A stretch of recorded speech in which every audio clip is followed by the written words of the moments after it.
When it comes down to it, if you start to think about what's really important, if something gets damaged, you know, your favorite things are probably the people that you're traveling with, and they're usually with you. We are Zeke and Terri, empty nest travel adventurers from the San Francisco Bay Area. In our videos, we share how two totally different people with completely different expectations for travel plan, compromise, and deepen our relationship as we travel the world, mostly together. In the summer of 2013, we did our very first home exchange using the homeexchange.com platform after seeing a friend of ours from high school spend an entire summer in Paris. And we wondered, how the hell did he do it? He was a junior college professor. They don't make that much money. I thought that they'd moved to Paris, and then we found out about the platform, homeexchange.com, and did some research and arranged our very first home exchange in the 17th arrondissement in Paris, in an amazing flat in a very cute neighborhood. A great experience, and we would recommend it for everyone, but we do have several observations and recommendations that we've experienced over time. Yeah, our very first exchange was really, truly magical. We've been friends with them since 2013, so that's what, 11 years ago? And we've seen them a number of times in between. I've even stayed at their home a couple of times. We arrived just as they were getting ready to hop in a cab and get on an airplane to come to our house. And we exchanged keys, and they gave us a little bit of a tour around, and off they went. We lugged all of our suitcases up to the floor. And we had a lot of suitcases on that trip. Way too much luggage. And so that was really fun because we got to meet each other. And one of the great benefits of this isn't just the cost savings. It isn't just staying in a local neighborhood or staying in a house that's usually equipped the way that you are going to live locally, depending upon where you go. But you can make some really good lifelong friends. Wow. We did learn something from the second exchange that we did in Paris, in that, and Terri, the gal that we exchanged with in Paris the first time, told us, you lead with this. We are very neat and tidy and clean people, and you put that into your exchange listing and make sure that you look for that in exchange listings, because we had a less than stellar and less than clean experience in that place in the 14th arrondissement. If someone does not keep a clean house, they know it, and they will not engage. And we have not had a problem since. No, we haven't. One of the things that I think is really very cool is if you are open to going to places, because we have people reach out periodically asking to come to our home. And if you have any sort of flexibility, you could stay in some really interesting places and just pick and choose to go, where in the world are Terri and Zeke this week? And we can do it just based on home exchanges. That's what we're looking forward to. Yeah. We've been approached from everywhere from Buenos Aires to Russia, and it's all over the board. So we're very fortunate that we live in the San Francisco Bay Area because it's one of the top destinations. But we're hoping to go and travel the world. Well, and that brings up something else, is we live in Redwood City, which is halfway between San Francisco and San Jose. So we're not in downtown San Francisco proper. And a lot of people want to come, when you're going to a city or an area, like if we wanted to go to Paris, we're not going to want to stay outside of Paris. In the Bay Area, there's so much to do. We live not too far from Stanford University. And a lot of people who reach out to us have kids who go to Stanford and they want to come and stay in the area. Or what they want to do is come to our house and use it as a home base to visit Napa, San Francisco, Monterey, Yosemite. Can't think of any, some of the other places that people have wanted to go to. And you would think that our place wouldn't be very attractive because we have a lovely home, but we just live in a residential neighborhood. But it's not unlike our friends who live in Santa Monica who had an apartment, who were able to do exchange after exchange, and their place was definitely not super fancy. So don't discount your house automatically if you're thinking about doing a home exchange.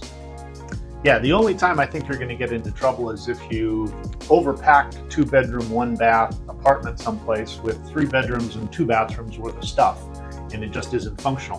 Think about what a hotel room is. It's not much more than a 1-bedroom at most. And so if folks can get a 2-bedroom, 1-bath apartment, at very little cost, meaning the cost of the membership for Home Exchange, they're coming out on top. Yeah, the homeexchange.com platform has merged with or been acquired by another company, and so some things have changed. It used to be it was only about reciprocal or three-way exchanges where other people were going to come and live in your house while you went and lived in their house or maybe their second house. Since then, there's this new point system that makes it so that people can host people earn points but never actually stay in your home. While the points concept seems to be really good because you can basically bank something and then potentially use it later, we have found that a lot of people don't want to use points or their dates are not available. So while we had one successful exchange in Denver over Thanksgiving where we were able to use points, and we might actually use them again next summer, we have found that most people are not interested in taking points. One time I was looking for 3 nights in the mountains of Denver to go skiing, and I offered someone 7 days worth of points.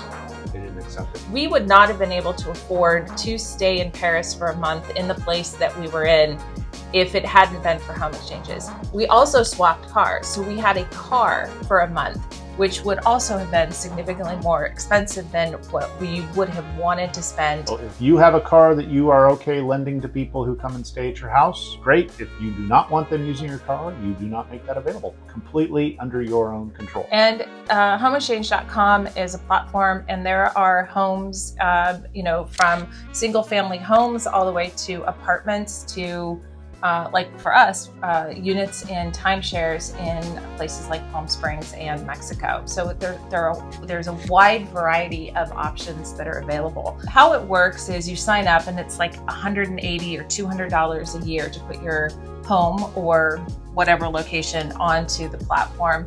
You take some pictures, you fill out some details. You can even say whether you have plants that need to be watered, cats or dogs that need to be taken care of. I think we even had a snake at one point that needed to be taken care of. You put all of this onto the website and try to make it as attractive as possible and put in a description, and then you update your calendar to show when your house is going to be available. And you also mark whether you're going to do a reciprocal or if it's going to be points or if you're open to both. I know a lot of people are somewhat skeptical and nervous about having other people come to their homes. And this is where the reciprocal exchanges can give you confidence, because if you're going to their house, they're probably just as nervous about you staying in their home as you are about them staying in your home. And I have a whole checklist because initially I was very nervous about it. I had all my business documents, financial documents. I was concerned about some things, but as we've done more and more of these, or maybe as we've gotten older, I care less about the things. You put a lock on a closet door, and so all my financial stuff and keepsakes that I don't want to necessarily be broken, all of those go into the locked closet. And it's a very small closet. It's not a huge closet. No, it's not very big. So we did a simple math on this whole equation. To find an apartment to stay in Paris was like $25,000. So I look around my house, and my house is a very nice house. It's a fine house, but I look around at what someone's going to break, and it's not going to cost a fraction of that. And so even if I do have to come back and replace a $1,000 item, like my television is probably the only thing I could think of that would be broken that would be worth $1,000. Great, I'm still ahead $24,000. And I checked with my insurance agent, and because they are not paying me any money, I'm not renting to them, it's not a business of mine, it's covered under my existing homeowner's insurance policy. And usually our car insurance also covered the Land Rover when we exchanged the Land Rover, which was good because we did have someone back into something. Fortunately, there was no damage, but if there had been, then our car insurance would have covered that, which gave me peace of mind. I was also a little bit nervous about when we got to someplace, what happens? What if it wasn't real? What if somebody had put something up there and then they came to our house and we got there and there was nothing there, or it didn't match up remotely close to the pictures? And so I had a whole process of, our neighbors had the keys, We got to their place before they got to ours to make sure everything was okay. And then while we were gone, we had the housekeeper come on a weekly basis. The gardeners came once a week. We had chickens at the time. We don't anymore. So somebody was coming to check on the chickens twice a week. We had neighbors coming over and bringing cookies and wine to welcome them to the neighborhood. So we have a lot of eyes on the property.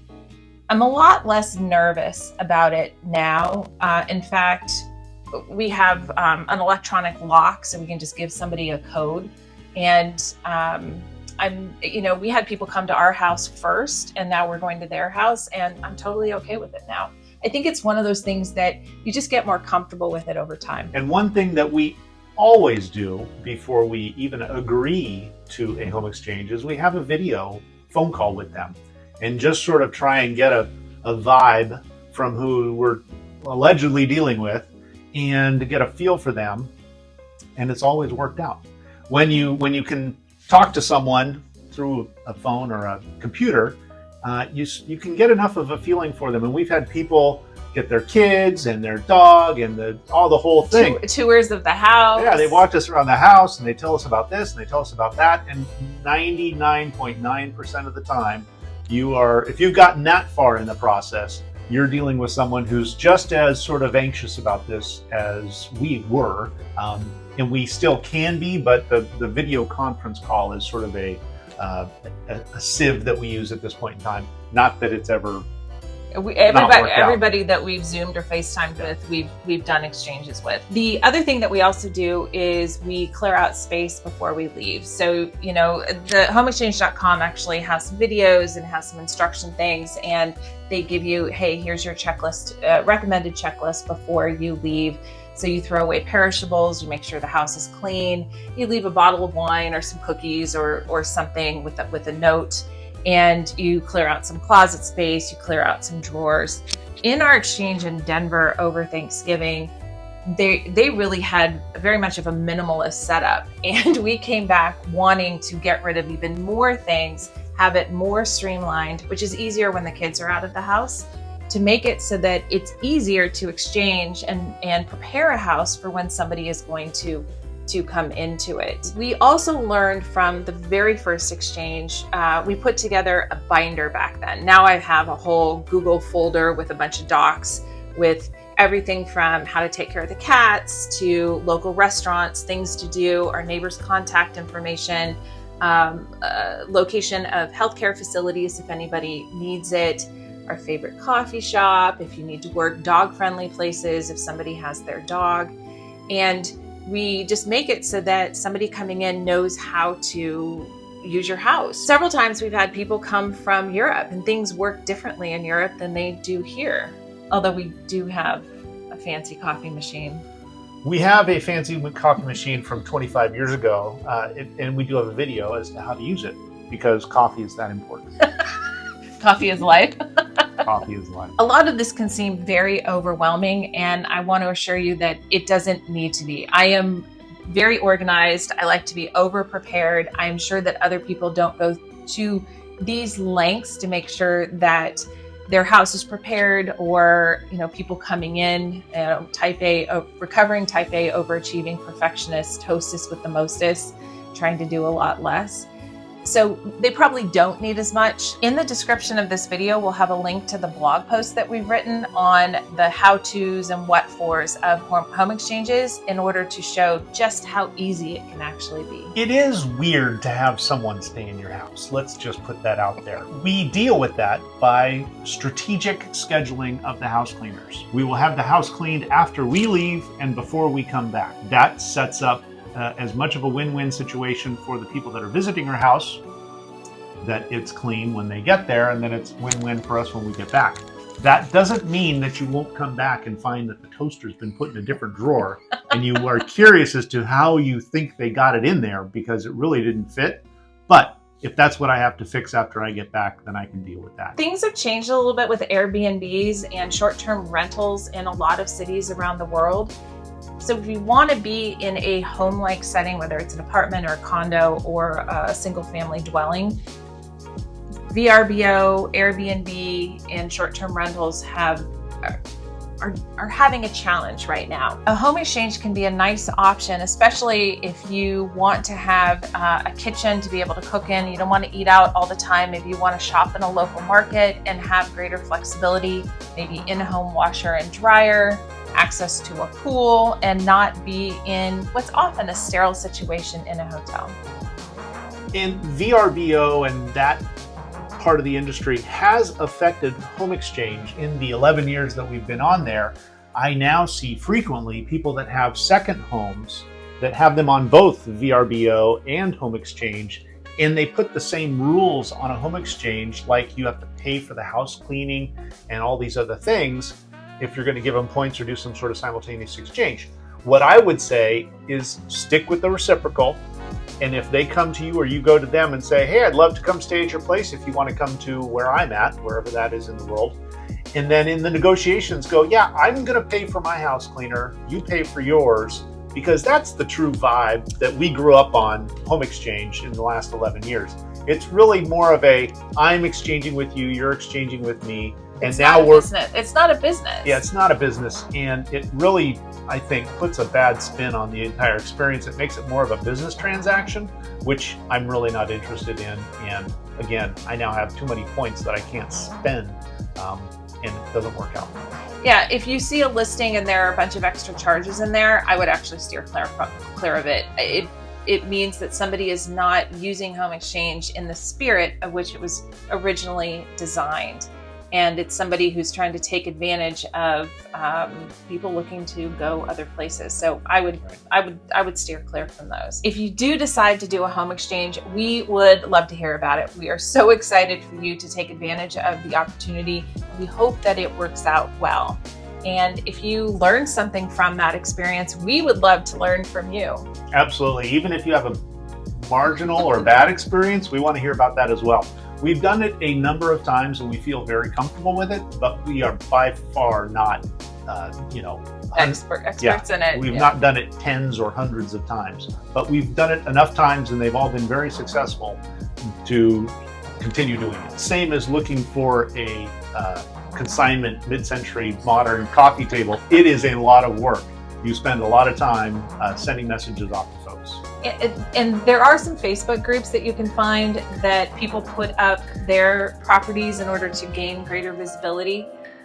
So if you are not getting attention on the home exchange platform, you can always go take a look at some of those groups and potentially get some greater exposure and maybe some positive hits. If you've gotten this far in this video, you're probably interested in home exchanges and you may have additional questions, and we are very happy to field them. So go ahead and either drop them in the comments and we'll go ahead and address them. And if we have enough of them, we may do a follow-up video, or go ahead and drop us a line at zekeandterri@gmail.com and we'll go ahead and answer them personally.